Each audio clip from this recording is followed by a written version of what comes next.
Welcome everybody here to the Segal talks at the Martini Segal Theater Center at the Graduate Center, CUNY, in the big city of New York, which in a way is the heart of the darkness in the moment, and is broadcasting to all the metropolises and the cities of the world about that time of Corona we live in, and we try to find meaning and we try to listen to artists' voices. We hear so much from politicians, economic advisors, and virologists, but what we really need to hear is also the artists' voices. They have been the true voices. If you look back over centuries, they were on the right side of history, on the right side of justice, the right side of progress.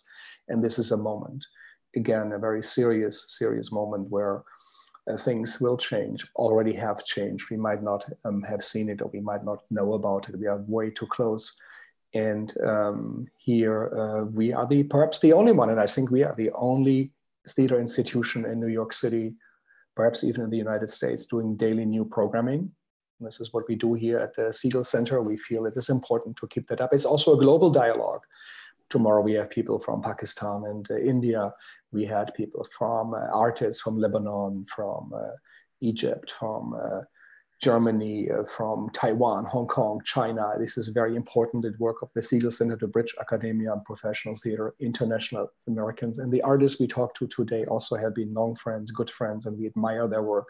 We think their work is essential in New York City.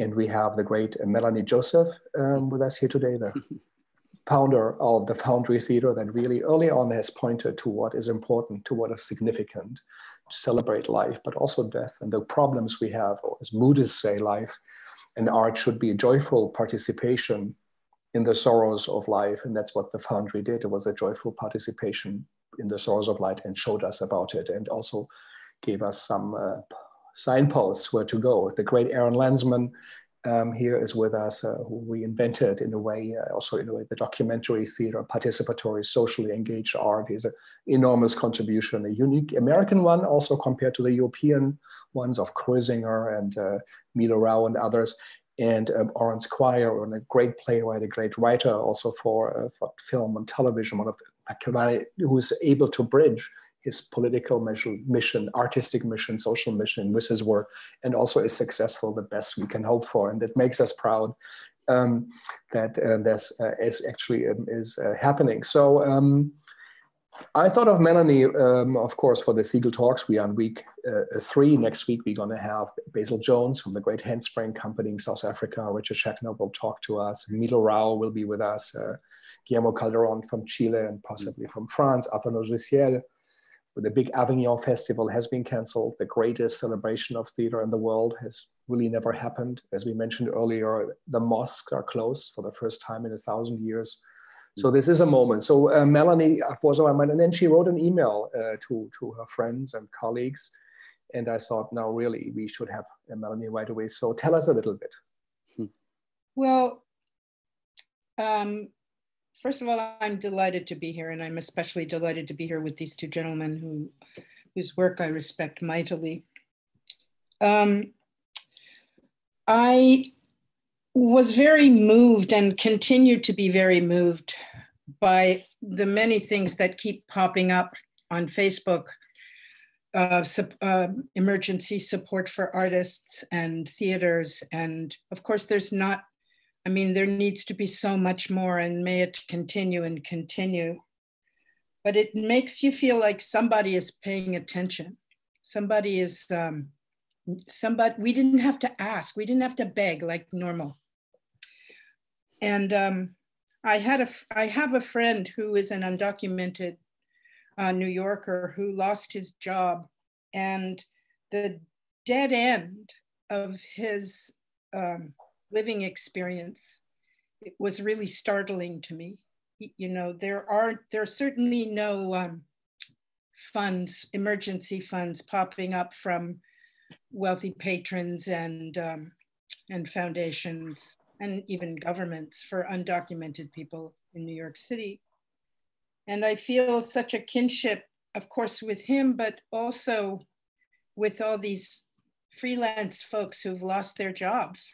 And as Aaron pointed out to me a while back, many of us in the theater have worked in restaurants, and many of the people who've lost their jobs have lost their restaurant jobs.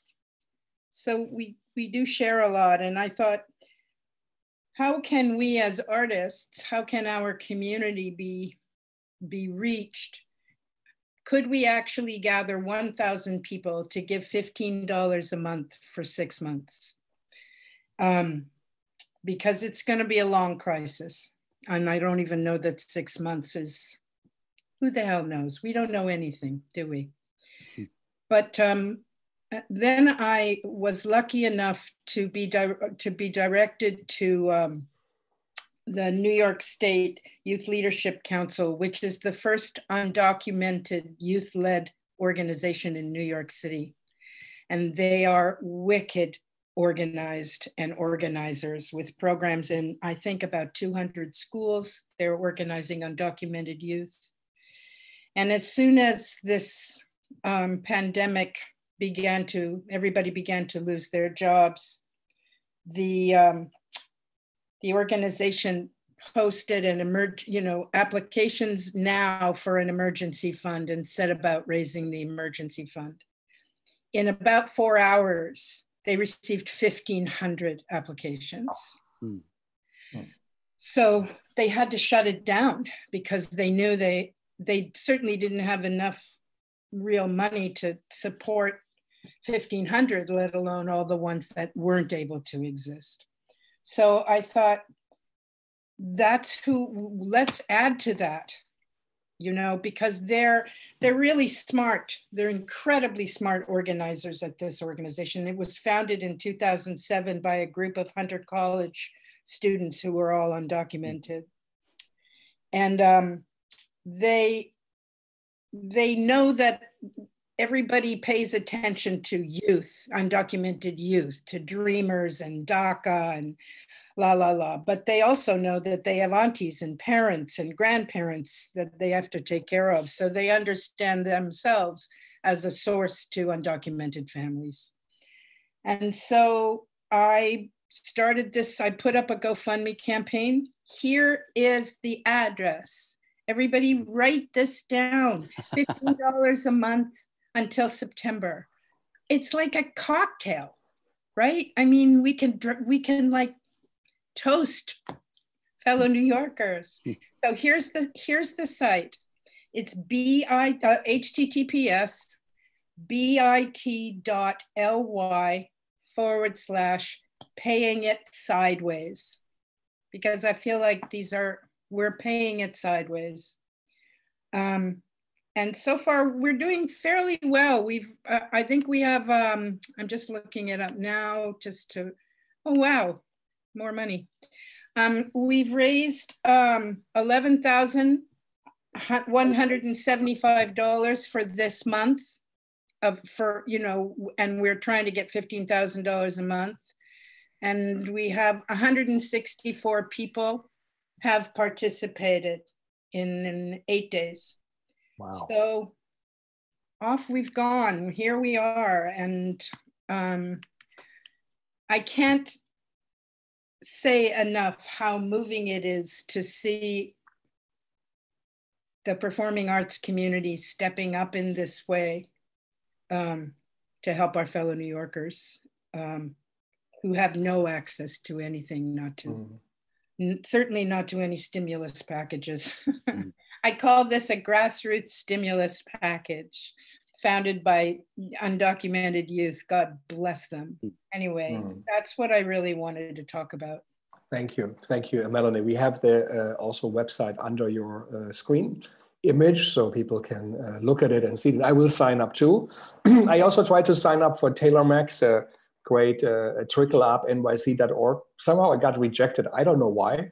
My credit card didn't work. I will try again, but who knows? Try a different credit card. Yes, because I do trivial things. So I'm going to sign up on paying it sideways right away. Please do to everybody, especially who can. $15 a month is not asking a lot. And please put your heads in the shoes of our friends and our colleagues, of the people who do the artistic work.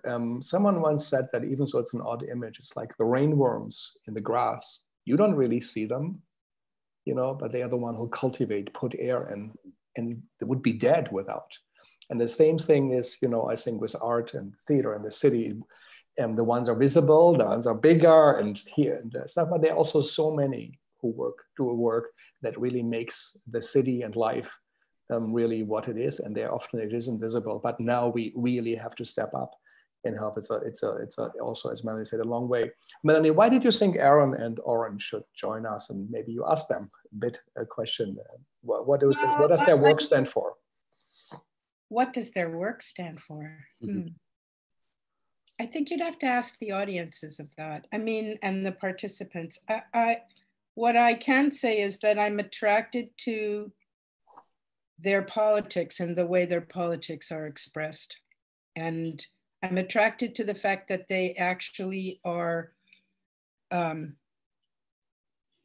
I actually feel like I can have a conversation about raising money for undocumented people with these two gentlemen without it being a strange thing to do as an artist.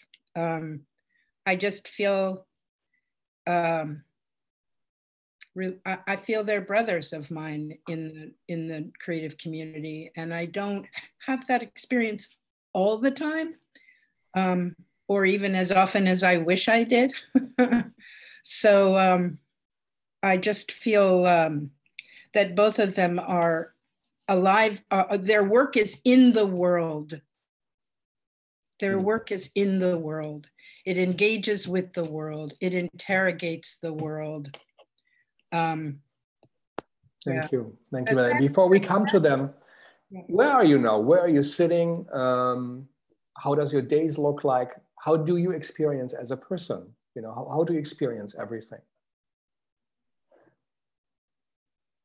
What street you live in, and how does your day look like? What do you do? Can we hear you? From Mel, yeah. Hear you. Yeah.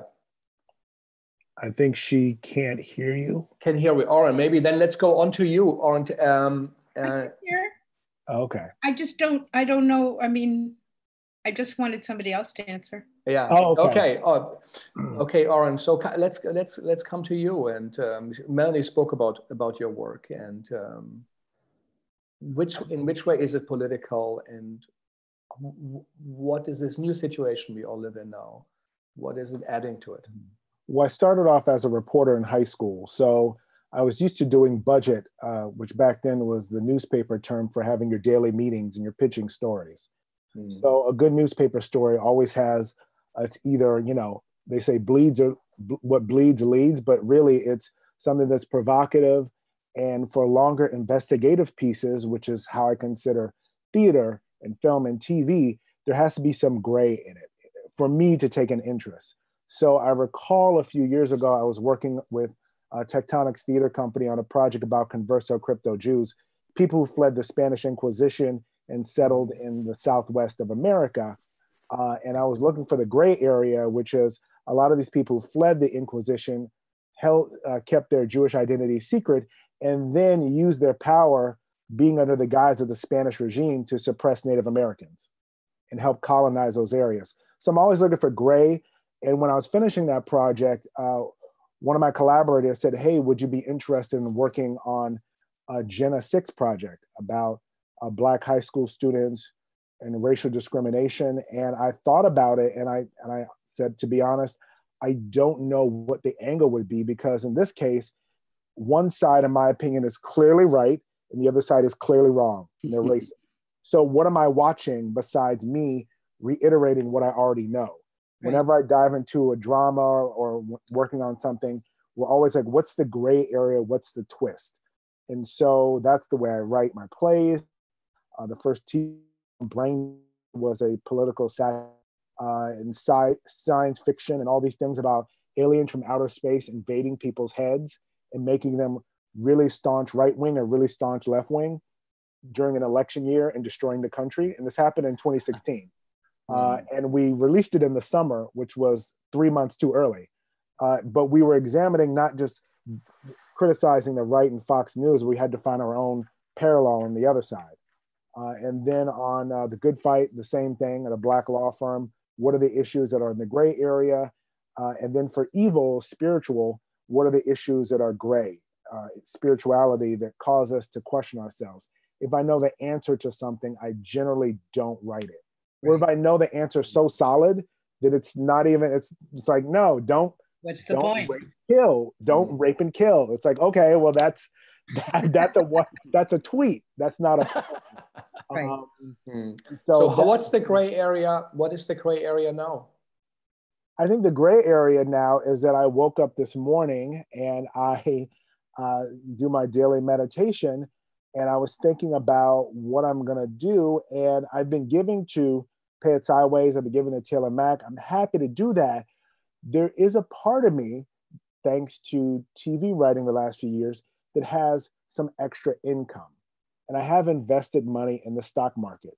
So there's another part of me that clicks on, which is a baby capitalist. And it's terrible, but once you invest in the capitalist market system, you immediately think, oh my God, this is gonna hurt my investment. And then the second thought on the capitalist side is, maybe I could take advantage of this. So I began looking on my stash account saying, what should I buy? Pharmaceutical, healthcare, all these things.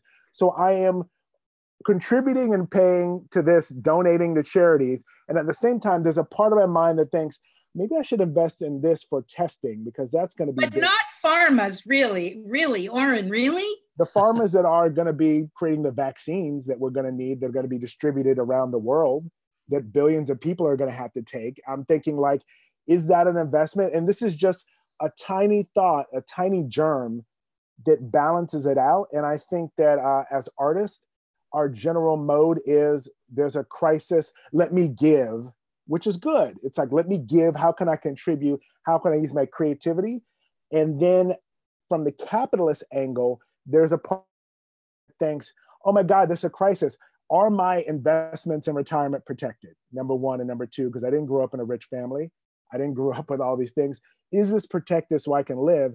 And then a part of me thinks, well, is there some way that I can make money so that I can kick it back into the charity?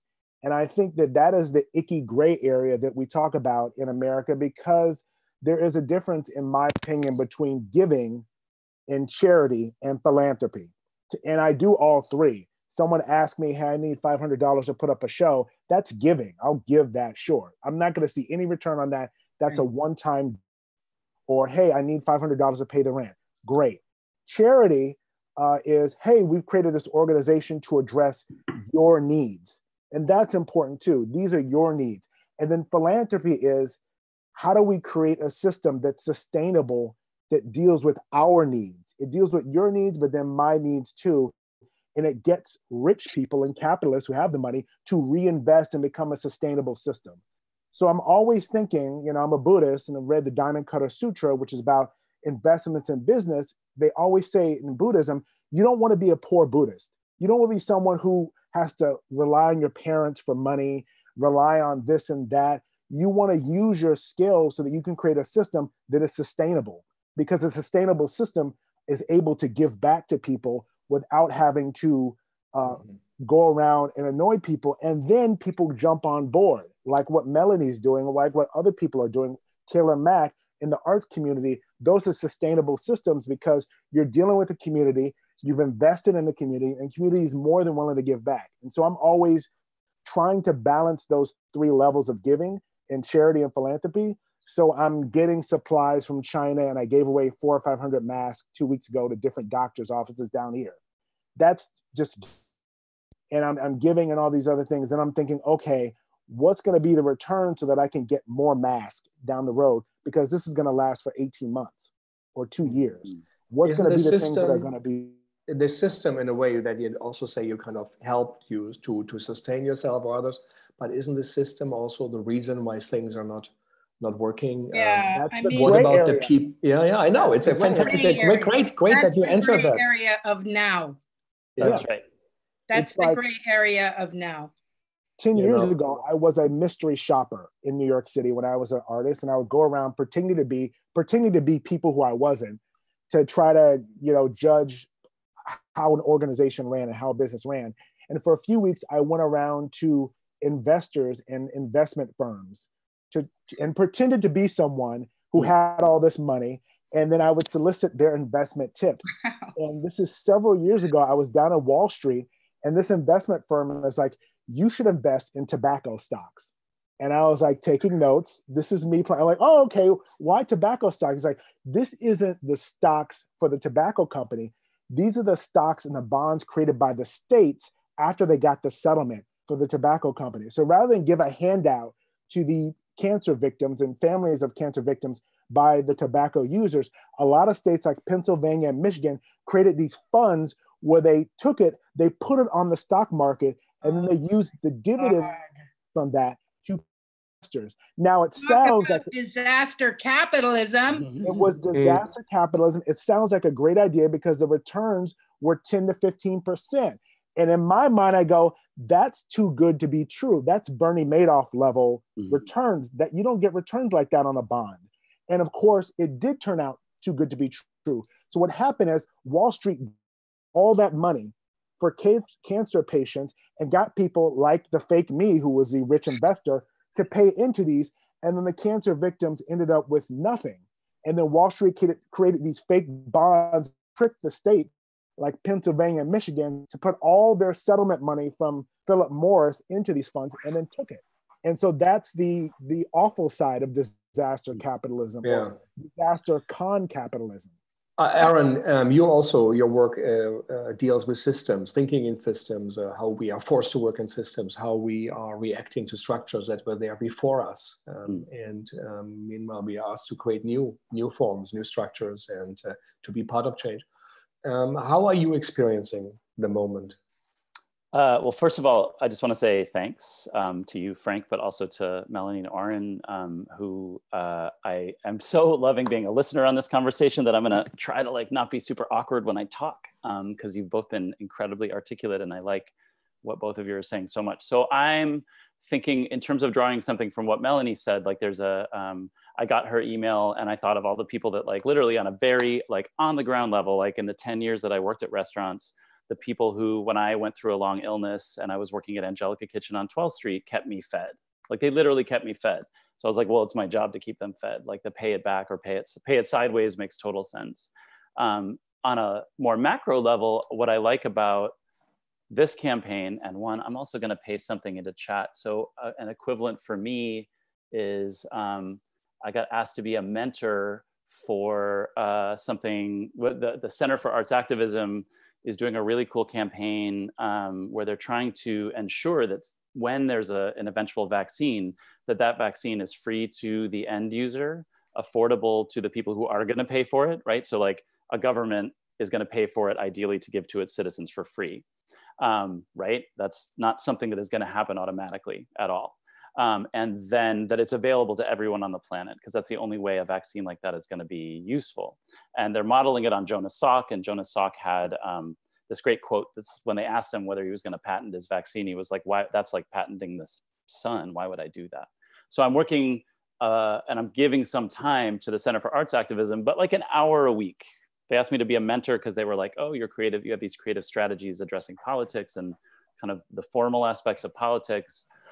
So I was like, cool, that is a world I want to see, right? They have people from 27 countries on board, and we're learning about arts activism in Senegal that uses news media and hip hop to create social change. And I'm really all about that. I'm getting more than I'm giving. I'm also not doing that as a full-time job because I can't, because I do believe that our jobs as creators, as artists, are to think through these systemic changes that are happening on the street right now, in the world right now, in politics right now. We're in the middle of something we can't see the end of. And then to envision what possible chances we might have, and Melanie and I have talked about this, to embody the values we want to reemerge into. So what are you thinking about? You say you use your time thinking. What do you think about? I'm thinking about, well, just in listening to Aurin and Melanie, I'm thinking about how I'm thinking that I desire to be a part of aid. And I'm really interested in hearing how other artists are thinking about aid. And like Aurin, I'm thinking about how these two tracks that we're on as makers who are part of a system that has massive inequities and also opportunities exist together, right? So Aurin, as soon as you spoke, I was like, right, I remember when I had, for 2 years, I had an academic fellowship, and I had a couple of other freelance gigs that were really well paid. And all of a sudden I was middle class. I could be like, hun, call a babysitter, let's see a movie. And that's like a middle class thing that I know that middle class people do, but I'd never been able to do it. And it very quickly made it hard for me to empathize with people who were struggling. Like just for that day, it was difficult for me to empathize just for a little bit. And then I became aware of it, right? So then I became aware, like, wow, I've gotten a little less sensitive as I've gotten more invested in a system that perpetrates these particular inequities that I've been on the other end of for a long time in different ways, right? I've kind of ridden different levels of brokenness and comfort in my life. And so I'm thinking about how do we maintain the awareness of what we want to make when we leave these apartments that we're in or these situations that we're in. How do we understand the system that we're playing in now? How do we, as Aurin's talking about, use it? Or at least understand how it is being used? And then really start to write down ideas about what we want to move forward toward. So I'm thinking about like, but honestly, I want to say too, like some of my work as an artist is about investigating the form of citizenship or forms of citizenship. Who gets asked to be a citizen? How? Who gets told they are welcome in the chambers of power? And so I'm interested in making artworks that ask more of us to be engaged as citizens, that think of activism as citizenship, not just running for an office.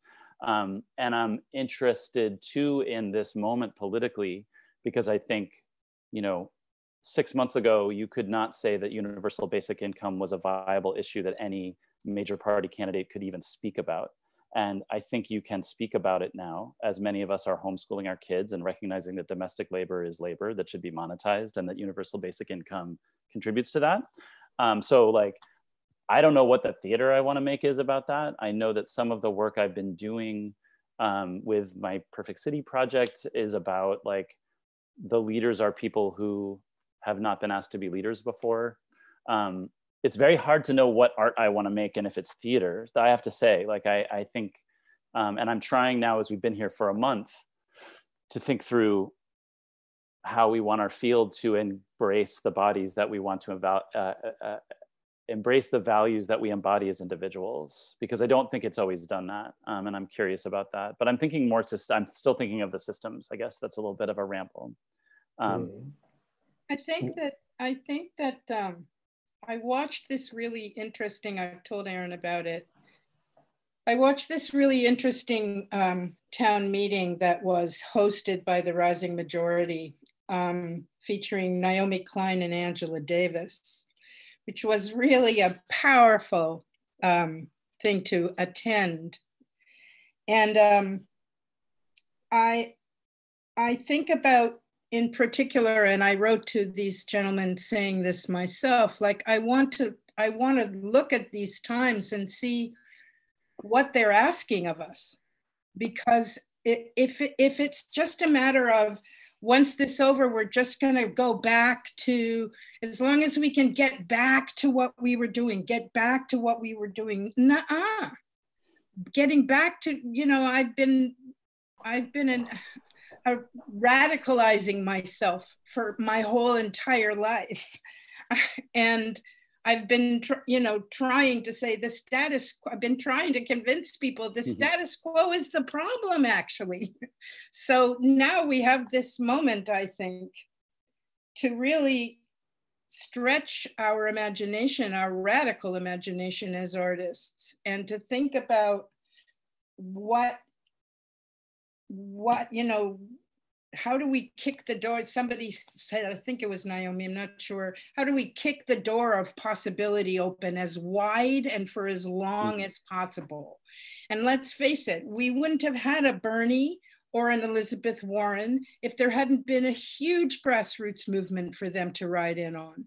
There is so much going on in this country and in this world that is really inspiring. There's alternative economic structures, there's alternative healthcare structures.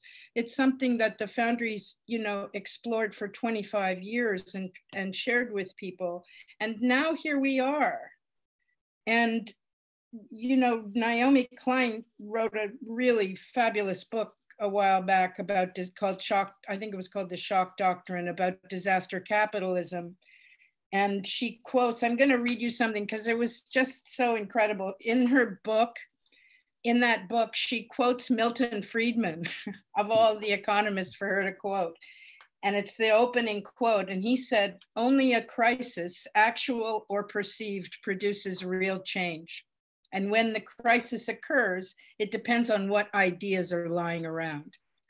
And so she went on to discuss in this town meeting that the reason that Friedman was focusing on having an infrastructure for disaster capitalism for the right, for corporations, is because he understood that when capitalism produces its own crisis, which, let's face it, that's partly what's happening here, okay?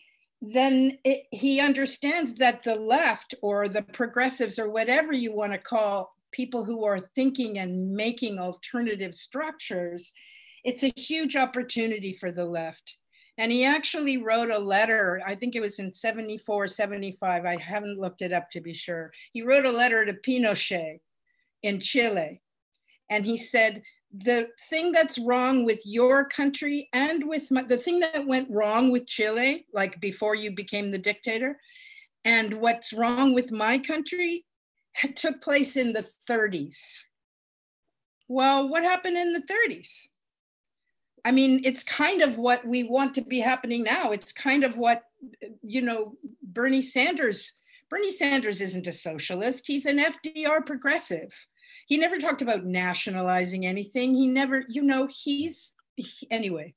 So I do think that this is a time to really take advantage instead of disasters, before disaster capitalism takes advantage and packages whatever anyone can invest in to the detriment of other people. I think we have to think about the opportunity that this moment offers us to really invest and to really explore the kind of radical change that we do or don't want. I mean, the other question is, you know, I'll just stop it there. Yeah. So, maybe Aurin, as a question, I know you also write for This Is Us or This Is US, which took a pulse of the time. Is something happening? Will this be a time of change? Will people be radicalized? As Melanie said, will there be real change? Too far. I don't think so, because in America, we're too invested in the paradigm, even though it doesn't work. And we're invested in the paradigm because it was created along tribalism and it's very effective. There's a reason why Mississippi is last in education and healthcare for like 50 years in a row. Why do white people in Mississippi keep voting for the same people when they are last in the entire country and at the level of a third world nation in health and wellness? Pardon me, but you know, if you look at Mississippi, if you look at what they're doing in terms of the solidarity economy movement that's growing there, it's pretty extraordinary. And I want to tell you, Aurin, everyone in the world is writing articles about them except people in this country. Well, look at the South in general. When you look at the South, when you look at these areas in the middle of the country that have pretty bad healthcare, they have pretty bad education, they have pretty bad supplies, the answers are known of what to do. People don't want to do it and don't want to vote for it. So then I go, why don't they want to vote for it? And it goes back to tribalism. And yes, part of that is the original sin tribalism of this country having to do with race. And it's very, very, very effective. And it's effective in transferring over from Black people to Mexicans to Arabs. And after 9/11, it's a very effective switch to get people to vote against their own interests, to vote against their own children's interest in health and even their life. And so what I think is going to happen when this crisis explodes or peaks and begins to go down is that Fox News and all those people will just pivot to finding the scapegoat that gets people re-entrenched in their tribal viewpoints. And those same people that voted against it. Are you saying can I pipe in? I'm not saying there's nothing we could do. I'm saying addressing the problem on the surface of we need this healthcare. And it's like, we all know what we need as far as healthcare. We have a terrible healthcare system. We have chosen this healthcare system. We have chosen an education system. So why do we keep making these choices that hurt us? There is a root to all of these different problems that unless we address it, we are going to be playing whack-a-mole with the environment, care, with education. And a lot of the times what I see in the arts and progressive movement is that's what we're doing. We're playing whack-a-mole and we're exhausting ourselves and we're exhausting our energy. I wouldn't say yeah, let's say Aaron, I think Aaron wanted to make a comment. Aaron, jump in. Well, one thing I would say is, so there's a great quote, I don't know if people read Nonprofit as Fuck by Vu Lee. It's a really, really great blog about how the nonprofit industrial complex perpetuates a lot of the problems it purports to want to serve. And he's talking about, which I think, I'm hoping this brings together the two of you in a way. I mean, what the two of you are saying, I think we're together, right? But like, he talks about how we on the left or in the nonprofit sector or who we identify as progressives become really good at helping out in a crisis. And then the right comes in with the next crisis. So we're here like I'm doing like some really fun stuff with my friend Flacco and Bushwick. We're trying to figure out how to get masks and sanitizer into the right hands, the people who really don't have access to the internet. That feels great. But the right is meanwhile like installing another judge, right? Like we do all these great campaigns and they get breadcrumbs. Right. So one thing I want to say, listening to both of you, is like, it is like we are hoping to envision what's possible. And the counterforce is already happening. Like that, both of those things are evolving at once. Like the stimulus package is pathetic if you're a single user and great if you're a corporation. The idea of getting rid of the post office is about keeping us from voting, to continue the original inequities that founded the country that I think Aurin is talking about, the settler colonialism, the enslavement, right? So this is just a perpetuation of that that's trying to be done on a national scale, while at the same time, some of us are trying to go like, oh, what is this other thing we want to enter into? I went on a scary, like, I give myself, like, I literally put a timer on when I go down a Twitter hole of like, I'm gonna see what the other side thinks, which is, I don't necessarily recommend it, but I don't not. Because like, after that outburst by Trump at his briefing, where the journalist kind of finally held him to account, the entire alt-right Twitter was like, he owned the libs. Like that was what happened. So there are people that are equally entrenched in the points of view that are, as I see them, destructive, as we may be desperate to prefigure. One thing I want to just throw out maybe, and don't take it up or take it up, but I've been really, before we all went home and stayed home, I was really interested in the subject, or I was tossing around this phrase of like culture as survival, or culture is survival. And I think it's just on my mind, which is, it has to do on some kind of deep level with like putting us back together with the public sector that we originally came from, right? Like libraries, schools, culture, they feel equally important, food, land, housing. But Frank, when you ask the question about what am I thinking about creatively, I think about culture as survival, and literally as survival, the survival of people who have been enslaved, the stories and songs. And then also, on a really scary way, the Charlottesville March a couple of years ago was culture as it was trying to preserve the survival of a culture that has been dominant for so long, and people I think got a glimpse that it was scary, that they might not survive, or that there was a chance they wouldn't. So that's what that was.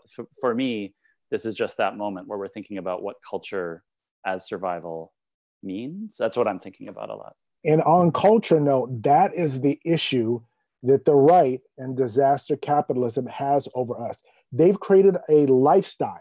We talk about issues. They talk about a lifestyle choice. And this lifestyle choice was created in the 60s in the midst of rebelling against the hippie movement, and has consistently worked for the last 60 to 70 years in most of the states in the middle of the country. And it's the 4 or 5 F's: flags, fetuses, firearms, and the F word for gay people is what they depend on. And they sell that with a Bible and a cross. I'm not saying it's right, but it is a very strong, easy to identify lifestyle choice. And for sure, Marilyn Robinson's After Adam essay addressed the death of the progressive movement happened in the 60s because the progressive movement from abolition to the 60s was attached to a spirituality, and it created a lifestyle choice. Being a left-wing person was attached to who you were on Sunday through Saturday. And after the 60s, the left became less spiritual, and the churches in New York City and in Boston started dying. And the progressive movement, well-intentioned, became more political and more atheistic. And then the lifestyle choice sort of split up, and it just became a matter of different issues rather than this is how you should live your life. And we need to create a left-wing progressive new choice as far as a lifestyle. This is how we view the world holistically, not just issue by issue, not disaster by disaster. How do you look at the resurgence in the last 50 years of the grassroots movement and their own self-determinating power and their own and their sort of intersectional understanding of this movement? And I mean, for example, when I went to that Zoom town meeting, there were 20,000, they had to shut it down because there were 20,000 viewers, or 25, whatever is the max that Zoom allows.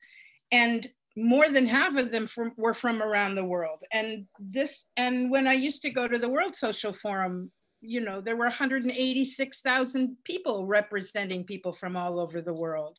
Some came in bare feet, for fuck's sake. I mean, so how do you, and I ask this genuinely, trying not to be like, how do you, but really, how do you metabolize those millions and millions of people that have been building for 50 years? No kidding. I mean, I'll just say one more thing. When I started the Foundry in '94, I didn't even know this. I found out when I was working on the book. At that time, there was a huge proliferation of community-based organizations in New York City. One after another were all coming up in the early 90s. This is the result of a lot of work that has been going on before that. But you know, now the social justice organizations in New York, it's a thrilling world of people and communities. And so anyway, how do you I posted this on Facebook where I was in Williamsburg doing my laundry, mostly Latino and Black people there late at night on Friday, and the Democratic debates were on. And every time Bernie Sanders spoke, everyone sort of was pausing. You could hear it quiet down. They were listening to what he was saying. He was tapping into something that spoke to people. And then I come down here to Miami, and Miami is less concentrated. It's a little bit older. And all I heard was from Democrats, oh my God, we can't get Bernie Sanders. Please not Bernie Sanders. And so sometimes I realize my New York progressive view isn't held even by liberal centrists in the middle of the country and other areas. I could tell them, look, Black and Latino people were enraptured by what he was saying on the TV, and they'll say they're not going to vote, or they're going to vote unreliably, or they're going to vote in a crisis, and then 2 years later in the midterm elections, the Democrats are going to get slaughtered, which is typically what happens when the Democratic president is in office. People get excited on the charisma of Obama, and 2 years later, the Democrats lose everything because it's not consistently focused. People are really great, and the left wing has a really good heart. And it comes out when there is, like Aaron said, a crisis, or when there's a tragedy. You have the disaster thing, but then how do you sustain that beyond it? I have to ask you this question again, because number one, do not think that this fundraising campaign in any way is my activism. It's not. It's an obvious thing to do, and it'll happen. There are way bigger things, or different kinds of ways that I can engage myself. This is one. That said, I don't think there would have been an Elizabeth Warren or a Bernie Sanders if they didn't have a movement to ride in on. And there certainly wouldn't be the squad in Congress if there wasn't a movement for them to ride in on. And I don't think it's just New York. My God, in fact, New York is the smaller of the congregations of community-based organizations. There's more in the South, there's more in Detroit, there's more in believe it or not, in Mississippi. And so, and in Chicago. And so, I mean, what do we do? Do we just, I mean, how do we align ourselves with that in a way that makes us feel that there is possibility? Because these folks can show you. It's the reason I went to the kids that I went to give this money to is because the possibility in their bodies is extraordinary. Yeah, and I don't think one negates the other. Like I said, I give on multiple levels. I give to the person on the street, I give to the charity, and then I give to philanthropy to build long-term. And I think you have to give to multiple levels. Following, I'm saying working with, I'm saying aligning with. Forget it, giving is easy. Giving is easy for money, but there's other types of giving, which is we have to create a system that gives people a actual lifestyle that they can attach to when there's a crisis and when there's not, that they can go to, that motivate vote. The other side is motivated because they think of fetuses and firearms and flags. What is our 3 or 4 RGs? What is our things that are our stanchions that people can go back to again and again, tell their children, repeat it again and again in a caucus when it depends upon enthusiasm. When I looked at the 2016 caucus or the Republicans, they had a representative for campaign, and Ben Carson's campaign dead. Scott Walker talked about jobs in this vague way. Jeb Bush talked about experience, which, puts me to sleep. And then Trump's guy stood up and he said he wants to build. Mexico's going to... Wait, you just cut out. What? He wants to build a wall. Mexico's going to pay for it, bringing coal back. Now, I knew all of this was 100%. It was a con, but this farmer in Iowa could stand up and repeat 5 points out of the blue that no other person representing their candidate could. And that's the special thing about a caucus. And when it came time to vote, this is back when everyone thought Trump was a joke and didn't have a chance. So we're watching this on Brain Dead. We saw the pile of Jeb Bush's votes, which were scribbled out. We saw the pile of Scott Walker's votes. And then we saw the mountain of Trump votes, of people who had scribbled Trump in, because it attached to a basic foundation that was underneath, rooted in something. It was rooted in their fear. It was rooted in hatred. It was rooted in whatever they wanted, nostalgia. What are we rooting things in? Unfortunately, fear is an automatic thing that motivates people, but could some version of like some other version that lasts longer be a motivating tool for the left that gets people to stand up and say, this Elizabeth Warren wants this, and this, or Stacey Abrams wants more things like you do.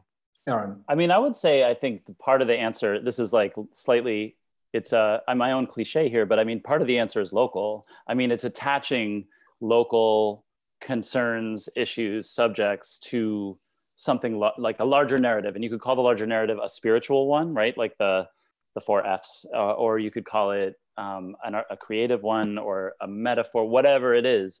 But I think that it is possible to get you can win a city council seat on the Lower East Side where I live by 2,000 votes, right? And so that means there are certain strategies you can use to change the conversation in a locality. And if that's tied to something that is both bread and butter for people who live there and also connected to something larger on a national or international level, I think that's part of the strategy. I think, so I mean, I feel like I'm seeing that a little bit, and maybe that is what the organizing that allowed someone like Sanders, allowed someone like AOC, allowed someone like Warren to have a platform at all, was connected to local grassroots organizing. Absolutely. Because I think the folks in Florida, like I have relatives in Florida too, and they're like very center Democrats and super scared of Bernie. And I think I probably can't have the conversation with them, but someone can, and there are really great organizations, Generation Citizen. There's like really great organizations that are trying to build creative strategies to get younger people more locally engaged, because they can actually, there are places where, the voter turnout for a council election is 10%. So also there's, what's really great is the deep canvassing organization that's preparing us for the election. And they're doing really great workshops, and I'm gonna go work for them in Pennsylvania in the fall, hopefully. And the question is, if I hear right, you also say in some way the Civil War never ended in America. It was like a pause button there, still that struggle that we have. And this is the next fight. It's a big fight. We are artists, or you are artists. And so what should we do? As Melanie said earlier, what is now really demanded of artists? What do you think an artist should be doing as an artist, but also as a human, as a person? What is the right thing to do? Everybody is struggling with it. So just from your answers, what do you feel is of significance important? What should we be thinking about? Well, I think that one of the most successful movements that's been underrated on the left in the last 100 years was the Black Panther Party. The Black Panther Party in Chicago was actually one of the first movements that got Black people, rednecks from Indiana across state lines, all these people marching together for rights under a banner, under some sort of power symbol of a panther that people easily understood. And that's why the police and the FBI killed all those people and assassinated them, because they realized, oh, if poor white people and Black people and these Mexicans get together, this is dangerous. This isn't Martin Luther King, which is dangerous, but we can handle it because we can dilute it and we can change Martin Luther King's message and just pretend like it's our own, like we do for Jesus and everything we sort of like take over. But this is dangerous because it's going to wake white people up. And so out all those leaders, but that movement and the style of leadership, the Rainbow Coalition that Jesse Jackson used, it became the coalition that got the first Black mayor elected in Chicago and broke up the Daley system. It became the system that Obama's advisors used in 2008. And this thing that was like, this is when they get scared. When you actually start bringing these different people together under a strong, simple, and clear message that people can understand. And that is what consistently has worked. Now, I am someone who's both a progressive and a pragmatic, and these are also the gray area. The first election I paid to in '92, I was, and the person I love was Paul Tsongas. And I remember turning on the TV one time and C-SPAN had a governor from Arkansas speaking, announcing that he was running for president. And I was like looking at him and I thought two things. Number one, I don't know this guy, but whatever he's saying, I can feel in my bones he's lying to me. Number two, I like him. And those two thoughts ran on parallel tracks while I was listening to Bill Clinton talk. And I was like, he's lying, but for some reason, I'm kind of okay with that right now. Still gonna support Paul Tsongas. He lost. 2004, Howard Dean all the way, he lost. Like again and again, I picked the losing candidate because I lead with my heart. And at the same time, when it comes time for the general election, I vote for the moderate because I realize. I think we what happened? We lost him. He might be frozen. Maybe, Aurin, if you can hear us, put your video off and just have the sound.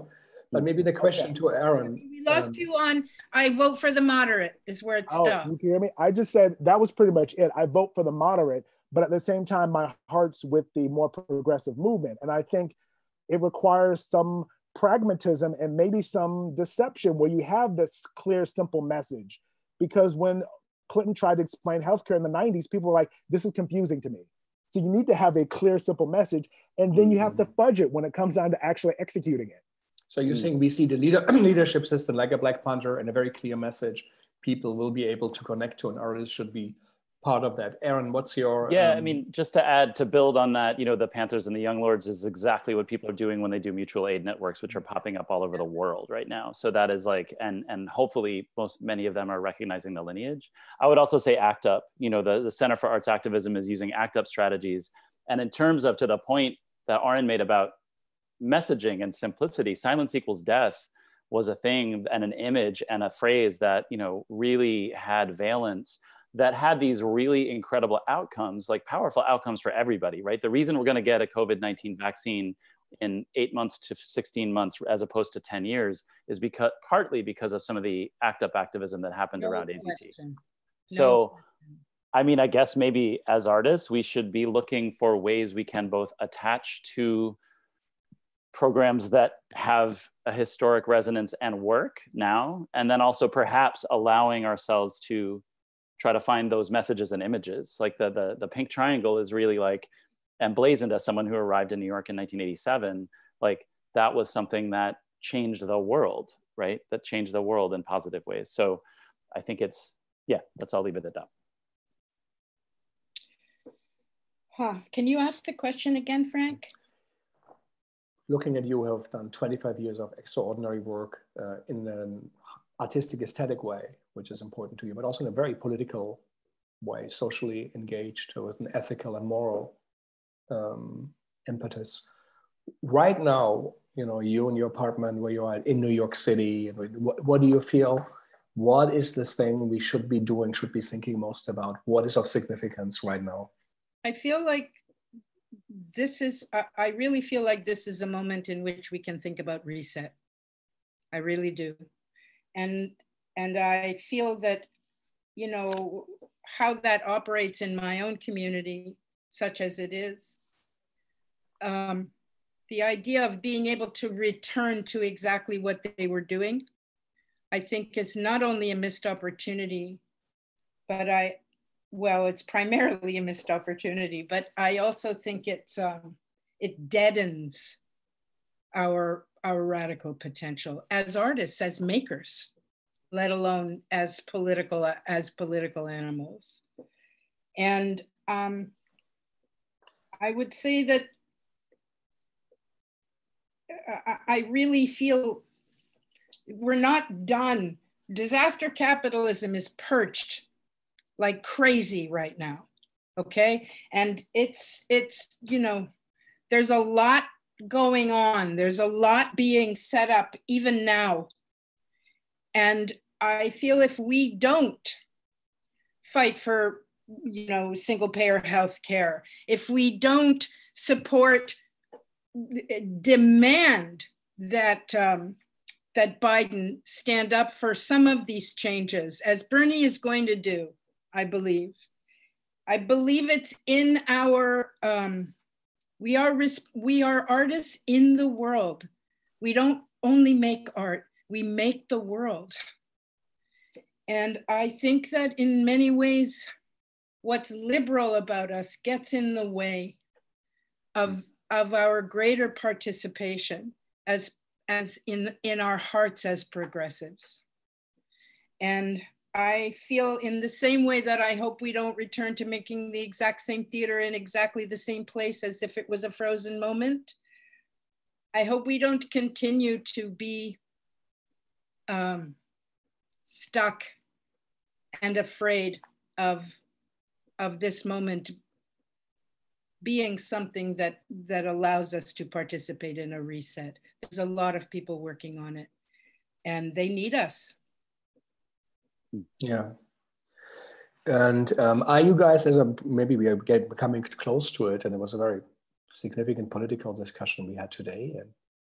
But on the artistic world, what are you working on? Is there something you do engage? Do you do journals? Do you write, or do you write on screenplays? Melanie, do you think about production? Aaron, are you conceptually working on things to do, or is that not the right moment? But what's on your mind? I mean, I'm working with the understanding that, again, because we are on this, like, I agree with the word reset, and I feel like we are kind of on this precipice of what we reemerge into, that I'm working on what I was working on, which is like a very intimate chamber theater piece about insomnia as a superpower and unspoken framings that make us behave in certain ways. And I'm also like, I don't know what that's gonna mean a year from now or a year and a half from now. So I'm thinking about like, what's the raw material of what I normally put into creative work, and putting a little bit of a hold on it and just trying to imagine it from this place. So that's one thing I'm doing. And then, I just get up in the morning, and I also have a meditation practice that's based in Buddhism, and I sit, and then I put the coffee on. And then as I'm putting the coffee on, I write a single journal page. And there's always like, this is personal, this is work. And there's a ton of lists in there. And so I think that's where I'm at. Thank you. All right. I am working on the second season of the CBS show Evil. Super producer, and then the Zoom now and probably the near future. And then in the mornings and the evening, I am working on a play commission, examining the person we talked about through the lens of the OJ trial when I was in high school. And I remember I'm not going to get into it, but a very strange experience, because I didn't care at all about the trial, but everyone around did. And so I soaked in these different strains of divisions that people had. And I had a very weird schedule in high school where I would come home, go to sleep immediately, wake up at 1 or 2 a.m. and do homework all the way to the start of work, because that allowed me silence. So usually I had the TV on to the news, and I would just do my homework to the news in the middle of the night when people were asleep. Anyway, so I'm working on a TV show, the OJ play for Miami New Drama, and then possibly a few movies that I'm working on with dealing with, you know, Black people getting out of prison and justice, remember all these other things that we've been talking about for 20, 30 years. And then trying to explore what are the canaries in the mine for the Black community, because whatever happens to us is going to happen to the rest of the country 10 years, 20 years later. And on the meditation front, I meditate every day, and I'm producing meditation videos for Limitless Health Institute. We have the first 3 or 4 out, and it was an idea that I suggested because I was listening to another 20-day Deepak Chopra meditation challenge like in February. I ended that, and Melanie and other people were doing, I ended that, and I thought, what if we could do something that was actually in Buddhist principles, 7 or 10 that people could do now that we're all in quarantine. And you could do 1 a week. It focuses on compassion. It focuses on honoring kindness, like what we're doing every day at 7 in New York City. Like, that is actually important. It seems small, but honoring kindness, celebrating, being happy, banging a drum for the healthcare workers does something, not only to the healthcare workers, but it triggers a ripple effect that is going to help us recover as society better. So trying to give money, but also give those resources, because money, as Melanie said, is the easiest thing to give. And I try to give it, but it's about resources beyond money, which is creating those lifestyles, creating those movements that Melanie's doing, that Aurin's doing, and creating the artwork that then can last beyond the crisis and influence people's lives down the road to possibly avert another crisis 10 years from now, like we could have done in 2012 or 2014. Right. We were warned about this. That's right. Melanie, what's? Right. I write every morning, even similar to Aurin. Like, I usually have three pages. One is what I'm going to try to do today. And the other is personal, like journaling. And then the other is some sort of attention to material that I'm working on writing, whether that's an essay or I'm working on both on essays and also 2 theatrical pieces that may or may not do something. But like Aurin, for me, those are just, if I don't do those things, or at least sit in front of them, I fear I have to do them. But that said, none of them are satisfying me as material for going forward just yet. I feel I need to live through this time a little bit more to understand if I have anything to say about it or to ask about it that I'd like to invite people to partake in. The only thing I am doing that's giving me a lot of joy creatively is that I read out loud. I started reading out loud to myself. I live by myself in my little apartment, and I read out loud because friends of mine like me to read to them. And so I pretend they're here and I read to them. And then I started recording them. So I've been reading Salinger stories and sending them to people who want them. And so I recently just did yesterday, I did for Esme with Love and Squalor. So that's giving me a lot of pleasure to read some short stories out loud and think about sharing them with people. Wonderful. That I feel I can do. Maybe put them up on the Foundry website. So this was, I think, a significant conversation and different in the tone from all the other ones. And I think it is a time to think about the political, about changes, about the system that produced this. And now the same system that tells us to stay at home, and can produce 50 cents face masks. May I ask you a question before we part? Yeah. Do you find it unusual or odd or notable that you've had all of these conversations with artists for these weeks and there hasn't been any political discussion? How do you interpret that? I think we had them, they were part of it. Of course, also, as you know, the Segal Center, we feel art is significant. We feel that producing art is of importance, that the aesthetics of art do matter. And so, of course, artists, we asked them about their life, their daily life, and they immediately affected also in the moment. And people are still under a shock. Thomas Ostermeyer from Berlin says, it's like a bus ran over me. I can't think. But we know what's wrong with this system. This is not the fight. The fight will be after this is over. Like the people in Hong Kong, we said, you think this is complicated? Wait till this is over. And we have to go out again, you know. And so it was never on the same. So it might have also been our ideas of the talks, but I also think it's changing, perhaps, in the mood, you know, that from being shocked, to motionless of thinking, and then becoming and doing something to act, as you say, to act up. Maybe there is also after 3-4 weeks some change in the air. And I also do think theater is a house and performance, and it has many, many rooms. And one room is the political and one room is the aesthetical. But perhaps right now, we all do think we have to be part of the change. We want to see, and we have to act, and we have to point out what's wrong, also for the people who come after us and for the people. We had Black Fest here, and the playwright said, you know, our family members are preparing their wills. They're sitting together, you know, families support each other. You have to witness, and we don't know what to do. We don't have money, we don't have jobs, we don't have healthcare, you know, we don't have our lawyers. It's that kind of an end of time that happened for hundreds of years for our community, the disenfranchised.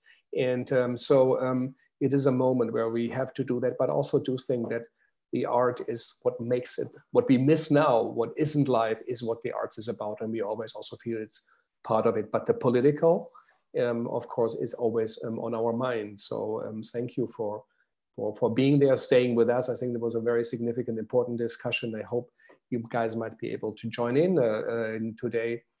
After today, we have Shahid Nadeem from Pakistan and Abhishek Mumba from India, who will tell what it means in their countries. Also, those two countries, they have that complicated relation, but they are friends, to hear what is the situation for artists there, the complications, as we heard in Lebanon, for people who cannot even, the wrong Facebook post will you put you in jail and your life in danger already. So they have already life-threatening conditions, and now they are in their homes, confined. And then on Friday, we have Gregor Jargina and the Tia Varsova, a company that tries to work under a political authoritarian system that is now censoring shows. The Kafka show couldn't come from Christian Lupa, couldn't come to New York, you know, they took the money back. From Warsaw in Poland, Tia Varsova, and with Agata Koljas and Roman Pawlowski, who are part of that great, significant company. They have to be with us at St. Dan's and already at BAM, and now they have to struggle. They are about to build a new theater, and they say, what does that mean now in the digital time where we are now, but also political, how will they survive? It's the only kind of free city in Poland that still, in a way, have artistic control over their work, and because they have a different mayor. So we having an overview, and of course, Melanie, you also with your work has been always so close to the political, and then this is why we felt to have you here of importance. So thank you all for joining. We went a little bit over time. I hope Halround will forgive us, and but it is as always, we always interrupted, and we will always be over time, and things take longer. But really, thank you, and thank you for our listeners. I know how much is out there, how much content is out there, how busy your lives are, even if you're at home. So it means a lot. We need these discussions, but we also need someone to listen and to make sense out of it. And we hope we make a small contribution here from the Segal Center. And next week, as I said, we have another lineup. Stay tuned, and thank you for joining and taking your time. Thanks, Frank. Thank you. Thank you, Frank. Bye-bye. Thank you too. Thanks, Jen. Thank you. Bye-bye. And see you all soon for a drink, I hope. I hope.